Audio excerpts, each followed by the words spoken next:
இந்த போறப்பு தான் நல்லா ருசிச்சு சாப்பிட கிடைச்சது.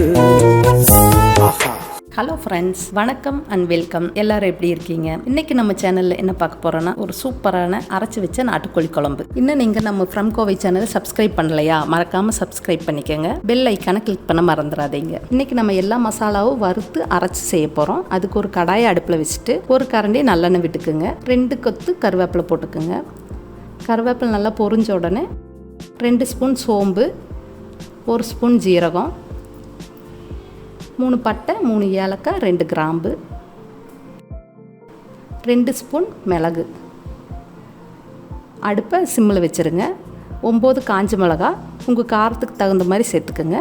கொஞ்சமாக கல்பாசி இதெல்லாம் சேர்த்துட்டு 2 ஸ்பூன் கசகசா, 3 ஸ்பூன் மல்லி எல்லாத்தையும் சேர்த்து அடுப்பை சிம்மில் வச்சுட்டு ஒரு 2 நிமிஷம் போல் நல்லா இந்த மசாலாலாம் நல்லா மணம் வர அளவுக்கு வறுத்து எடுத்துருங்க. மசாலாலாம் வறுத்துட்டு நல்லா ஆறின உடனே நம்ம மிக்ஸி ஜாரில் போட்டு நல்லா பவுட்ரு பண்ணி எடுத்துக்கலாம். அடுத்ததாக அதே கடாயில் ஒரு கரண்டி எண்ணெய் விட்டுட்டு 1 கப்பு சின்ன வெங்காயத்தை கட் பண்ணி வச்சுருக்கேன். அதையும் நல்லா வதக்கலாம். 1 தக்காளி அதையும் சேர்த்து நல்லா வதக்கலாம். தக்காளி நல்லா வதங்கிடுச்சு. 1/2 கப்பு தேங்காய் துருவல் வச்சுருக்கேன். அதையும் 1 நிமிஷம் போல் நல்லா வதக்கலாம். வறுத்து வச்சதை இது மாதிரி பொடி பண்ணி வச்சுருக்கேன். இதோடு சேர்த்து இந்த தேங்காய் வெங்காயத்தையும் அரைச்சி பேஸ்ட்டாக அரைச்சி எடுத்துக்கலாம். இன்றைக்கி மண்சட்டியில் தான் நம்ம நாட்டுக்கோழி குழம்பு செய்ய போகிறோம். அதுவும் ஃபுல் அண்ட் ஃபுல் நல்லெண்ணெயில் தான் செய்ய போகிறோம். 3 கரண்டி நல்லெண்ணெய் விட்டுக்குங்க.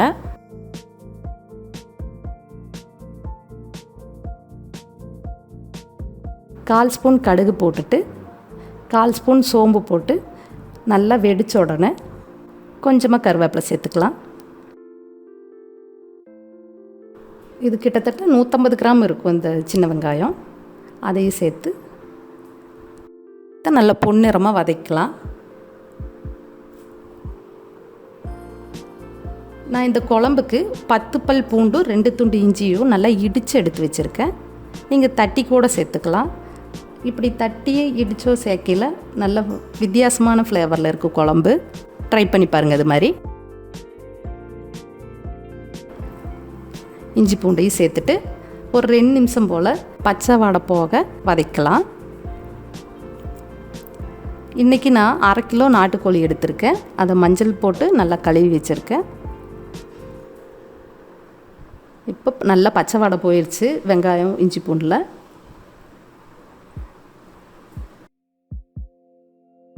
நம்ம கழுவி வச்சுருக்க நாட்டுக்கோழியை இதோட சேர்த்துடலாம். இந்த சிக்கனை சேர்த்துட்டு நல்லா ஒரு 5 நிமிஷம் போல் நல்லா வதக்குங்க.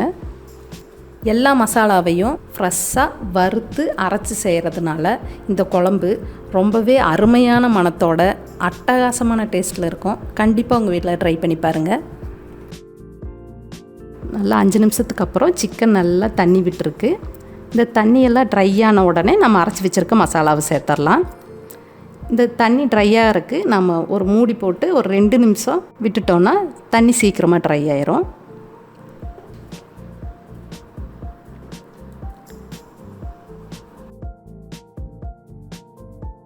ரெண்டு நிமிஷத்துக்கு அப்புறம் பார்த்திங்கன்னா தண்ணி நல்லா ட்ரை ஆகிருக்கு. சிக்கனும் நல்லா கலர் மாதிரி இருக்குது. இப்போ நம்ம அரைச்சி வச்சுருக்க மசாலா பேஸ்ட்டு இதோட சேர்த்துக்கலாம். பாருங்கள் எவ்வளோ பேஸ்ட்டாக, இது மாதிரி பேஸ்ட்டாக அரைச்சிக்குங்க. அப்போ தான் குழம்பு நல்லா டேஸ்ட்டாக இருக்கும். தரலாக இல்லாமல் நல்லா பேஸ்ட்டாக அரைச்சிக்குங்க. இந்த மசாலாவெல்லாம் சேர்த்துட்டு ஒரு 2 நிமிஷம் சிக்கனையும் மசாலாவையும் நல்லா பெரட்டி விடுங்க. சிக்கன் மசாலாவோட நல்லா கோட்டாகட்டும். இப்போ 2 நிமிஷத்துக்கு அப்புறம் நல்லா கோட்டாயிடுச்சு. 1/4 ஸ்பூன் மஞ்சத்தூளும் இந்த குழம்புக்கு தேவையான அளவு உப்பு சேர்த்துட்டு நல்லா பெரட்டி விட்டுருங்க. உங்கள் விருப்பத்துக்கு தகுந்த மாதிரி திக்காவோ தண்ணியாவோ வச்சுக்கலாம் அந்த குழம்பை. நான் இன்றைக்கி திக்காக வைக்க போகிறேன். நீங்கள் குக்கரில் செய்கிற மாதிரி இருந்துச்சுன்னா இந்த ஸ்டேஜில் ஒரு 5 விசில் விட்டு எடுத்துக்கலாம். நான் இன்றைக்கி மண்சட்டியில் செய்கிறங்காட்டிக்கு 10லேருந்து 15 நிமிஷம் டைம் எடுத்துக்கும். இடையில கிளறி விட்டுட்டு ஒரு 15 நிமிஷம் கழித்து இந்த குழம்பு எப்படி ரெடி ஆகிருக்குன்னு பார்க்கலாம். கரெக்டாக 15 நிமிஷம் ஆயிடுச்சு. பார்க்கவே சூப்பராக இருக்குது. அப்படியே நம்ம ஊற்றின எண்ணெய்லாம் பிரிஞ்சு சிக்கன் நல்லா பூ மாதிரி வெந்து ரொம்ப கலர்ஃபுல்லாக இருக்குது. குழம்பு நல்ல மணமாக சூப்பராக இருக்குது. கடைசியாக கொஞ்சமாக கருவேப்பிலை போட்டு ஒரு கைப்பிடி அளவு கொத்தமல்லி பொடியாக நறுக்கின கொத்தமல்லி போட்டு குழம்பை இறக்கிடலாம். நம்மளோட சூப்பரான சுவையான அரைச்சி வச்ச நாட்டுக்கோழி குழம்பு ரெடி ஆயிடுச்சு. இதை ஒயிட் ரைஸோடு வச்சு சாப்பிட அவ்வளோ சூப்பராக இருக்கும். கண்டிப்பாக நீங்கள் உங்கள் வீட்டில் ட்ரை பண்ணி பாருங்கள். இந்த சண்டே நாட்டுக்கோழி குழம்பை நீங்கள் ட்ரை பண்ணி பார்த்துட்டு எப்படி வந்துச்சுன்ற ஃபீட்பேக்கை எனக்கு கமெண்ட்ஸில் சொல்லுங்கள். திரும்ப ஒரு நல்ல ரெசிபியில் நான் உங்களை சந்திக்கிறேன். இது வரைக்கும் நம்ம சேனலை சப்ஸ்கிரைப் பண்ணலைன்னா சப்ஸ்கிரைப் பண்ணிக்கோங்க. திரும்ப ஒரு நல்ல ரெசிபியில் நான் உங்களை சந்திக்கிறேன். அது வரைக்கும் thank you, bye bye, take care.